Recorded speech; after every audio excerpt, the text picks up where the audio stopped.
On this program, we've spoken a lot about the heroin epidemic that's plaguing our area and the nation. And some new numbers show it's getting worse in our area instead of better.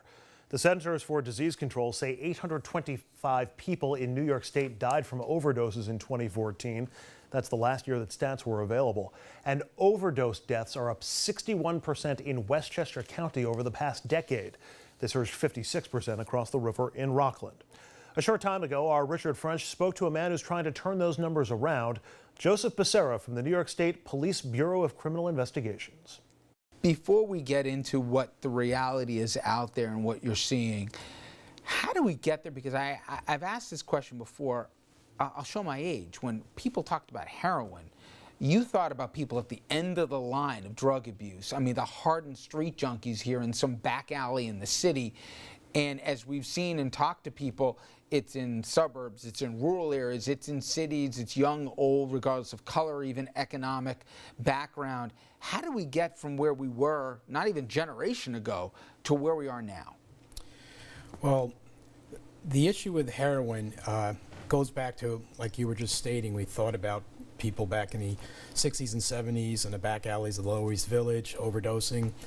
And now, unfortunately, it's up here in suburbia, very prevalent in the Hudson Valley area, as well as locations throughout the state and throughout the country. Little history with heroin. It was very prevalent in Afghanistan and Western Asia back in the 60s and 70s. And we saw in the 90s, South America, Colombia, Mexico, they basically got into the trade. It was a very profitable drug to farm, to process, and it's found its way up into the United States. And just in the last several years, the amount of overdoses, the amount of arrests, the amount of seizures involving heroin has skyrocketed.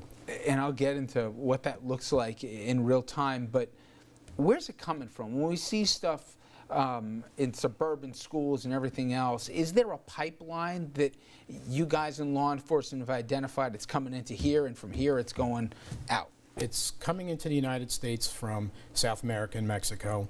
One of the major hubs is New York City area. The drugs being brought there, transported various ways. From there, the heroin is coming up basically in kilos. They have I wouldn't say stash houses, but almost like heroin mills, where it's broken down. They add other ingredients to it, such as fentanyl, to get more out of the product. From there, distributors are sending it upstate, and that's where it's finding its way into our local communities. In terms of the progression to heroin, like I said before, it used to be after you went through all the other stuff and you got to heroin. What shocked me, especially with some of the young people, is people could be taking prescription drugs and get there. Some kids go from weed to heroin. It's that ubiquitous, huh? It's everywhere. That's not an exaggeration, is it? It's not an exaggeration. A lot of this starts with pain medication. There's a number of doctors over the years who've been overprescribing people. They get hooked on Oxycontin, oxycodone, which is an opiate derivative. From there, when the people can't afford the pills, once your prescription runs out, you go on the street, a pill's going to cost you between $20 and $40. For $5, that same amount of heroin will give you that same high. And you have to understand how addictive it is. You need that high. You can't go without it, and the withdrawals are horrible. So that's why people who get hooked on heroin need that fix every day. So, give an idea, if a person's full-on addiction to heroin, and from what I understand, it does not take a long time to get that craving. That's correct. To feed that habit, what are they talking about? How much every day? It all depends. A lot of people will start off with a couple bags a day, and they can go up as much as 10 to 20 bags a day. They need that fix.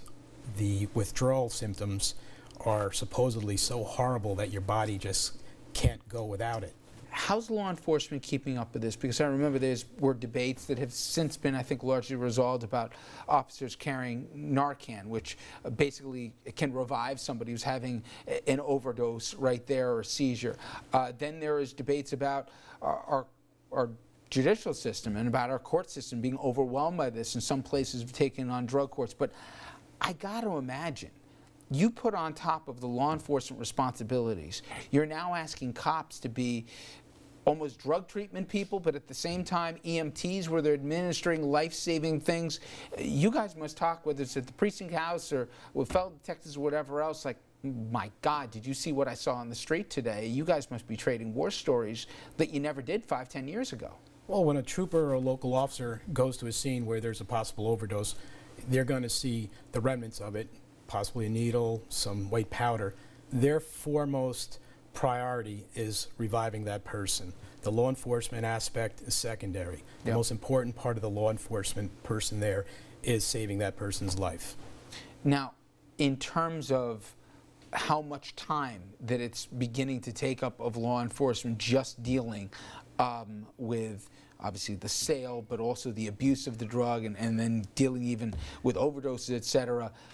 Give an idea, whatever time frame you want, from 5 years ago, 10 years ago to now, how much of law enforcement's time is dealing with drug overdoses and drug abuse right now? I mean, there's no set number of how much of the time is spent dealing with it. I mean, of course, in the last 5 to 10 years, we've definitely seen an increase in the number of heroin overdoses, of property crimes related to people who are addicted to heroin, who need to steal to basically get high. We are combating it the best we can. We have our state police community narcotics enforcement team.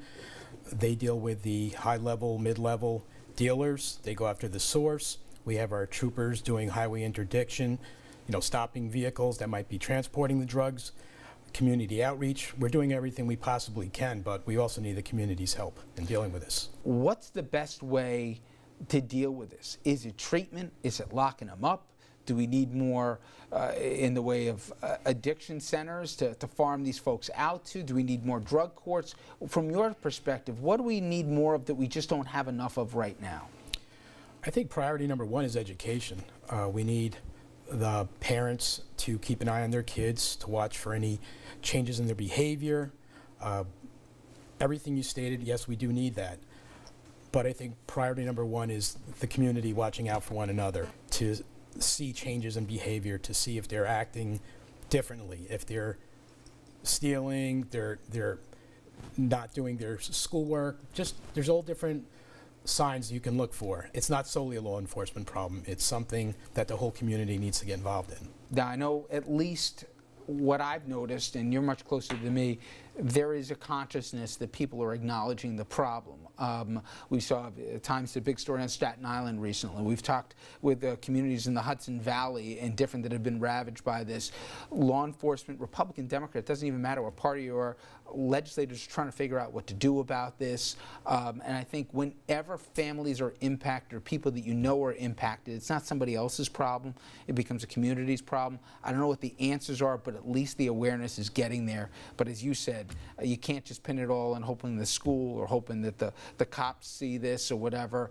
The family's got to be directly involved as well. Anyway, Joe, I really appreciate the time here, and my pleasure. Keep up the good work. It seems like you got a lot of work ahead of you. Thank you very much. Up next, a star-studded tribute to heroes, and we were right in the middle of it.